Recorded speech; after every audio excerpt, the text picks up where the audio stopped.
नमस्कार, लोकमंच न्यूज देख रहे हैं आप। मैं हूं आपके साथ सुरभि राजपूत। उत्तर प्रदेश में विधानसभा चुनाव को लेकर चुनावी सरगर्मियां बढ़ती जा रही है। कहते हैं कि दिल्ली का रास्ता उत्तर प्रदेश से होकर जाता है, यानी जो उत्तर प्रदेश जीतेगा वो लोकसभा में भी मजबूत रहेगा। योगी आदित्यनाथ के नेतृत्व में सत्ताधारी बीजेपी को पिछली बार की तरह प्रचंड जीत हासिल करना इस बार बहुत जरूरी है। यदि पार्टी यूपी में प्रचंड जीत हासिल नहीं कर पाई तो 2024 के लोकसभा चुनाव में जीत की चुनौती कठिन हो जाएगी। इसके कारण देश की सबसे बड़ी और केंद्र के साथ साथ सबसे अधिक राज्यों में सत्ता पर काबिज सियासी पार्टी यूपी चुनाव में जीतने के लिए रणनीति पर अब काम करने लगी है। इसी रणनीति के तहत अब बीजेपी छोटे छोटे दलों के सहयोग से उत्तर प्रदेश के विधानसभा चुनाव में बड़ी मजबूती हासिल करने की तैयारी में है। और इसी पर आज हम चर्चा करने वाले हैं। हमारे साथ हमारे तमाम मेहमान जुड़ गए हैं, उनसे आपका परिचय करा देंगे। लेकिन आपको बता दें कि चुनाव है, चुनाव से पहले पार्टियों की तैयारी जोरों पर है। तमाम मेहमान जुड़े हैं, उनसे आपका परिचय कराते हैं। हमारे साथ राम प्रताप वर्मा बसपा नेता जुड़े हैं। स्वागत है सर लोकमंच में। रेखा सिवाल ये किसान नेत्री है, मैम आपका भी स्वागत है लोकमंच में। और अनुपम भंडारी नेता बीजेपी हैं। चर्चा की शुरुआत करेंगे और ऐसा लग रहा है कि अखिलेश को इस बार जीत का कुछ ज्यादा ही गुमान है। कई सारे सवाल है, इन्हीं सवालों के साथ मैं चर्चा की शुरुआत करने जा रही हूं। बीजेपी नेता के पास सबसे पहले जाऊंगी। अनुपम जी, कहते हैं कि शायद जैसे कि पहले ही कहा गया है कि इस बार की जो जीत है वो हासिल करना बहुत ही बड़ा इस बीजेपी के लिए चुनौती हो सकता है। आप मानते हैं इस बात को? देखिए, पहली चीज तो लोकमंच के समस्त दर्शकों को मेरा सादर प्रणाम। जहां तक बात है कि ये मुश्किल हो सकती है, आसान हो सकती है, ये टॉपिक ही है। पॉइंट ये है कि इस समय भारतीय जनता पार्टी के अलावा उत्तर प्रदेश में ऐसा कोई सशक्त विकल्प नहीं है जो इसकी पुनरावृत्ति की जाए। आज भारतीय जनता पार्टी ने जो विकास की लहर जो हर गांव हर शहर में जो कार्यक्रम किया है और जिस तरह से लोगों को लाभान्वित लोग हुए हैं, गुंडा राज खत्म हुआ है, भ्रष्टाचार खत्म हुआ है और इस तरीके से लोगों ने आज जो इतना बड़ी महामारी के दौरान जो मैनेजमेंट देखा है हमारे आदरणीय योगी जी का, उसके साफ शब्दों में मैं कह सकता हूँ कि ये काम जो देखा और काम दमदार है योगी सरकार जी का। और इसमें मैं नहीं मानता कि कोई खास फर्क पड़ने वाला है। आप लोगों ने इसकी सर्वे कराया, उसमें भी साफ साफ ये दिखाई पड़ रहा है भारतीय जनता पार्टी बिल्कुल अच्छे नंबर के साथ में पुनः सरकार बना रही है। देखिए क्या है कि इस समय भारतीय जनता पार्टी ने जो एक मानक सेट किए हैं वो अपने आप में अद्वितीय है, जिसको कोई झुठला सकता नहीं है। आज आप आपके सामने सारे आंकड़े हैं, सब चीजें हैं, जनता को सारी चीजें पता है। तो आज उत्तर प्रदेश की छवि पूरे विश्व पटल पे इतनी निखर के आई है, इसका सबसे पूरा दामोदार जो है वो मानव योजना जी को जाता है। आज की तारीख में आप देखिए, इसमें क्या है कि हर व्यक्ति जो है इस समय परेशान है, ठीक है, कि भाई योगी जी ने जो कार्य करके दिखाया है, जिस तरह से उनके नाम पर कई उपलब्धि दर्ज है। आज इंडिया स्मार्टर अवार्ड जो है वो उत्तर प्रदेश को जा गया है। उसे पता पुरस्कार मिला देश के अंदर जो है कितने सारे राज्य है, बड़े बड़े राज्य है, उसमें उत्तर प्रदेश का नाम प्रथम स्थान पर आता है। ये योगी जी की कृपा है और उसका कार्य का मैनेजमेंट है। और दूसरी बात ये, जिस तरीके से बहुत चीजें हैं, 18,000 गाँव चिन्हित करके जो उन्होंने रोशनी देने का काम किया है, विद्युत कनेक्शन देने का काम किया है, वो आज तक कोई सरकार कर नहीं पाई है। अनुपम जी, ये तो बहुत सारी उपलब्धियां हैं, लेकिन जो तस्वीर देखने को मिल रही है कि कई बड़े नेता सपा में शामिल हो रही है, अभी पता नहीं और क्या क्या होगा, फेरबदल का दौर अभी से ही शुरू हो गया, इसे क्या कहेंगे? बीजेपी के नेता सपा में शामिल होना ऐसा क्यों? देखिए क्या है, बीजेपी के नेता आगे कहीं भी जो विचारधारा को नहीं मानते, उनके अंदर कहीं ना कहीं कुछ ऐसी चीजें हैं जो समाज हित में, राष्ट्र हित में, देश हित में नहीं है और उनको योगी जी कहीं भी एप्लीकेशन कराने नहीं कर सकते हैं। वो विचारधारा जो अलग है। आज तारीख सपा का क्या चरित्र है वो पूरे देश में देखा है। ये समय था जहाँ 5,000 करोड़ की काली कमाई करने अवैध खनन से काली कमाई करने वाले ये सपा से पिछले सरकार के अंदर हुआ था। मेरा ये कहना है कि उत्तर प्रदेश के अंदर जैसे जितने भी गुंडा माफिया थे, बदमाश थे, मुख्तार किससे भाई सबके अंदर समझ चले गए। सपा सिर्फ लोगों की भरती पार्टी है, वो देश में देखा है, प्रदेश में देखा है। तो इसमें आज बड़े बड़े नेता जैसे जतिन प्रसाद इतने बड़े नेता है, उनके पूरा खानदान कांग्रेस की सेवा किया था और ब्राह्मण के अच्छे खासे वो उनके नाम है। आज वो हमारे पार्टी में शामिल होते हैं। ज्योतिराव सिंधिया बहुत बड़े बड़े नाम है, देखिए वो सब हमारे पार्टी में शामिल होते हैं। आज बीजेपी के अलावा देश में कोई बड़ा विकल्प नहीं है, ये जनता जानती है, सब जानते हैं। ठीक है अनुपम जी हमारे साथ किसान नेत्री भी है सर, इतना समय नहीं है। ठीक है सर, हमारे पास इतना समय नहीं है, किसान नेत्री भी हमारे साथ है, पहले उनके पास चलते फिर आपके पास आएंगे। रेखा सिवाल से भी आपने बीजेपी नेता को सुना, वो साफ तौर और सीधे तौर पे कहते हैं कि एक बार फिर से बीजेपी ही आएगी। आप उनकी बातों से कितना सहमत है और तमाम उपलब्धियों का उन्होंने जिक्र किया है कि इन 4.5 साल में बीजेपी ने क्या क्या किया?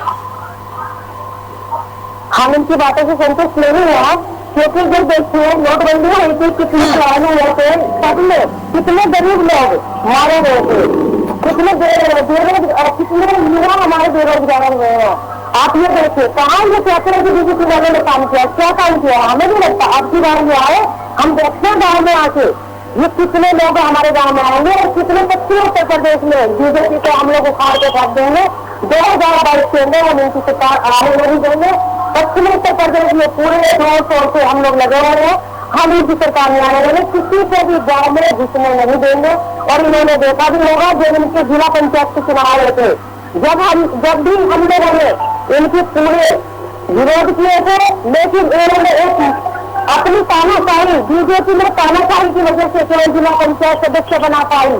कोई भी इनके मौके में नहीं था जहाँ की इनकी 30 वोटें होनी चाहिए थी, टोटल वोटें नहीं दिए और इन्होंने बीजेपी की तानाशाही से ही ये लोग बना पा रहे हैं अपने सदस्य जिला पंचायत सदस्य।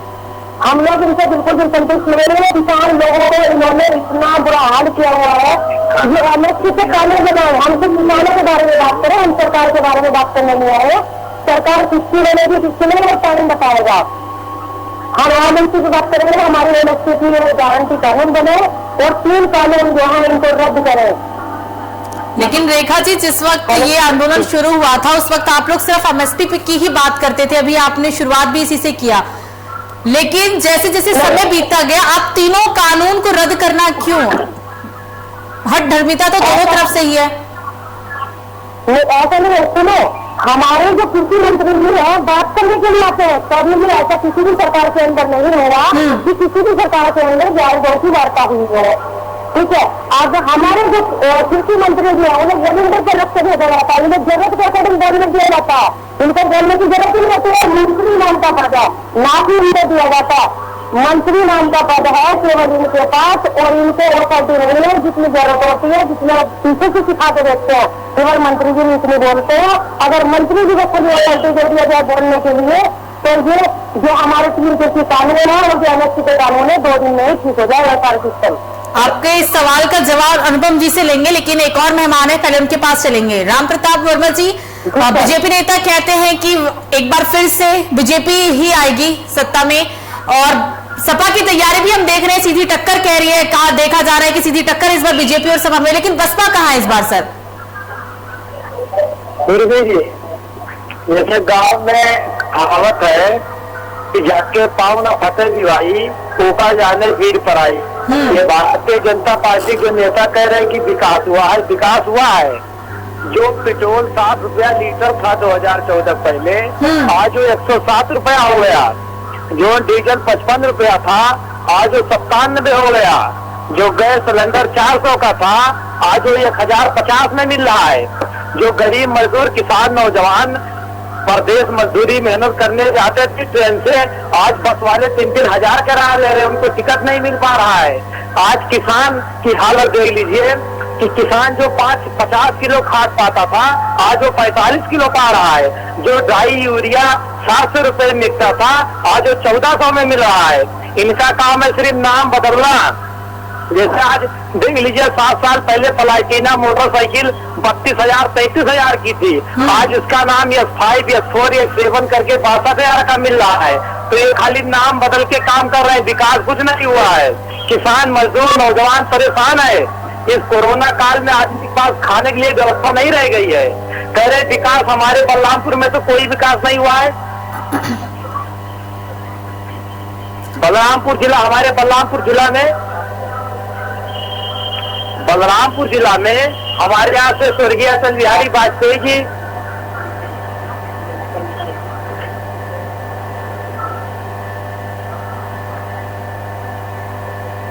राम प्रताप जी, आपकी आवाज नहीं आ पा रही है।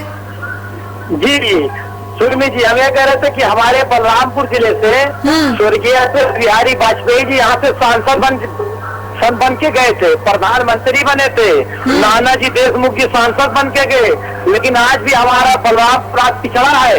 शिक्षा के मामले, चाहे चिकित्सा के मामले में हो, चाहे रोजगार के मामले में हो, चाहे रोड का मामला हो,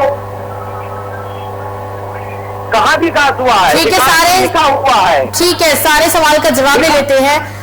सिर्फ अटल बिहारी वाजपेयी नहीं बल्कि देश में यूपी ने देश को पूरे 7 प्रधानमंत्री दिए हैं। अनुपम जी, सवाल आपसे रहेगा। आपने देखा शिवाल जी का भी सवाल सुना, वो कह रही है कि हमें कोई मतलब नहीं कि कोई भी सरकार आए, एमएसपी पे बात करेंगे।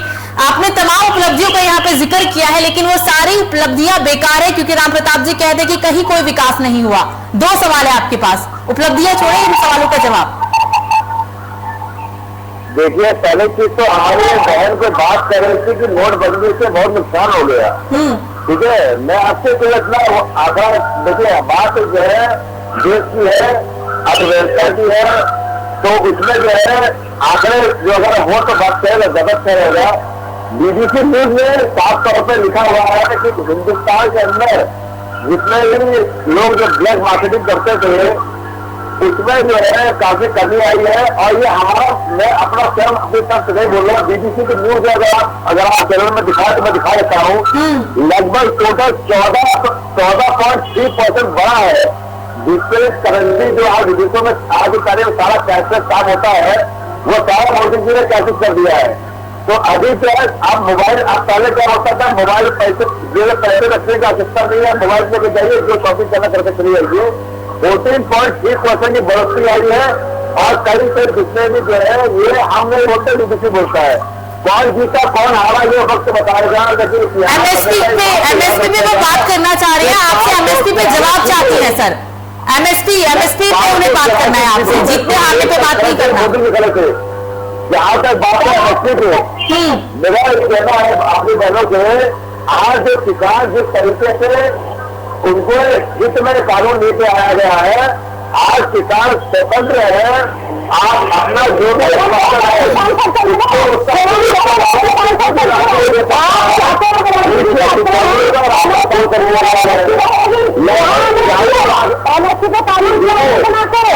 का जो है उसका जो दर था वो दुगना हुआ है।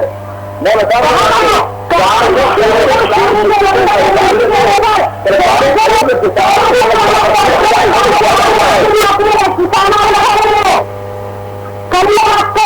हमारे पेट्रोल से कौन सा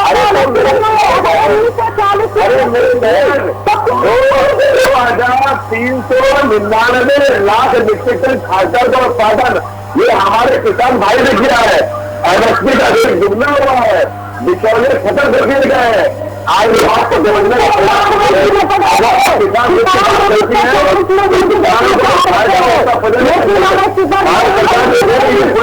देश के अंदर वो आपका कोई सरकार दे नहीं पाई है। प्रधानमंत्री फसल बीमा योजना के अंदर किसानों को 2,613 करोड़ की जो है वो क्षतिपूर्ति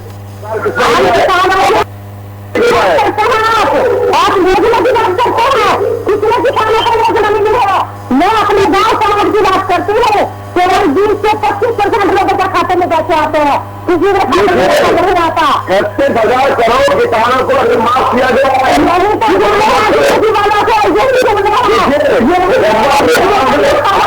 अगर ऐसे बात कीजिए, बोलने से तो मतलब नहीं बनता अगर हाथ में कोई देश की बात नहीं करते।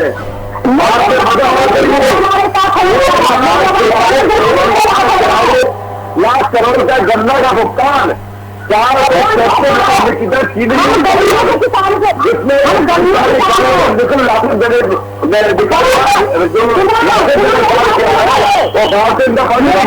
सुनो 12,000 करोड़ रुपए हमारे गन्ने का भुगतान ब्याज का जब मोदी जी कहते थे हम 14 दिन में पेमेंट करेंगे और अगर 14 दिन में पेमेंट नहीं करेंगे तो उसके बाद हम आपसे गन्ने का ब्याज देंगे। कहाँ आपने हमारे गन्ने का ब्याज दिया है बताओ? हमारे 14 दिन में पेमेंट नहीं किया आज तक। हमने गन्ने का ब्याज 12,000 करोड़ रुपए हमारे गन्ने का ब्याज है। बताओ कब दिया हमारी 4,62,000 करोड़ फसलों का जो भुगतान है ये किया है भारतीय जनता पार्टी ने। ये आपके पता होना चाहिए। गन्ने से ही किसान है ना कि हम भिंडी से और चने से हर तरीके के किसान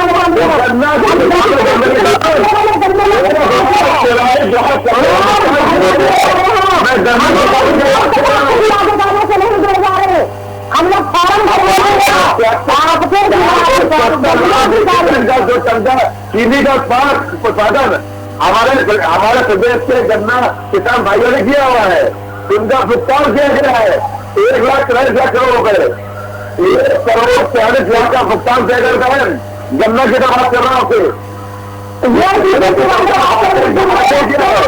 ऐसे जुमले काम करते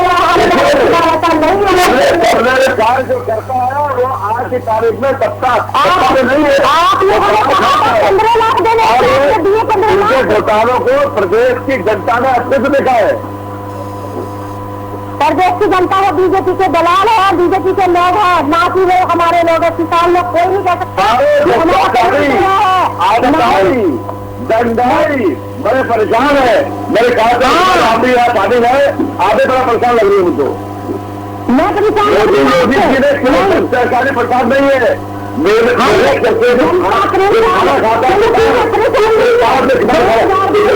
हमारी सरकार खड़ी है। आपको लग रहा है कि जनता परेशान नहीं है? 2022 में बता देंगे कि जनता कितनी परेशान है कितनी नहीं है। गाँव में बीजेपी के लोगों को हम घुसने नहीं देंगे। गद्दारों जमाने में हम मोदी राजनामे में ये हम नहीं, देश की जनता अपनी जनता बोलती है। जनता कोई जनता नहीं बोलती। क्यों जा रहे हैं बात कर रहे सर? एक सवाल का जवाब तो हो गया सर, लेकिन राम प्रताप वर्मा जी के भी सवाल का जवाब दे। महंगाई को लेकर बात क्यों नहीं करते? महंगाई आज रोजमर्रा की जीवन में जो भी चीजों का इस्तेमाल किया जाता है, पेट्रोल डीजल तमाम चीजें हैं, आज महंगाई का दर कहां पहुंच चुका है? इस पर बात कौन करेगा? देखिए अब सभी उपलब्धियां गिनवा दें, आपने जीडीपी की बात कर ली, हर चीज बोल लिया, महंगाई को लेकर क्यों नहीं बोलते? आप देखिए पूरे विश्व में कहाँ इस समय महंगाई हो गई है और क्या चला गया है। ये ऐसे कंपेरिजन कीजिए तो आप अमेरिका या सबसे बड़े देश है। सर अमेरिका और भारत में तुलना नहीं किया जा सकता सर। आप अमेरिका और भारत की तुलना कैसे कर सकते हैं महंगाई को लेकर या किसी भी चीज को लेकर? करोड़ों का सरकार करके गए थे पेट्रोल डीजल से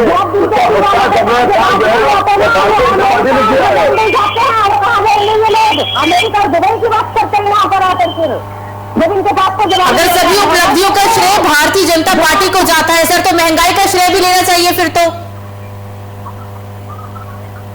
देश के अंदर पूरे देश में 100 करोड़ लोगों को मुफ्त वैक्सीन देने का काम सरकार ने किया है। आप विदेश से पता कर लीजिए, ऐसा कोई व्यक्ति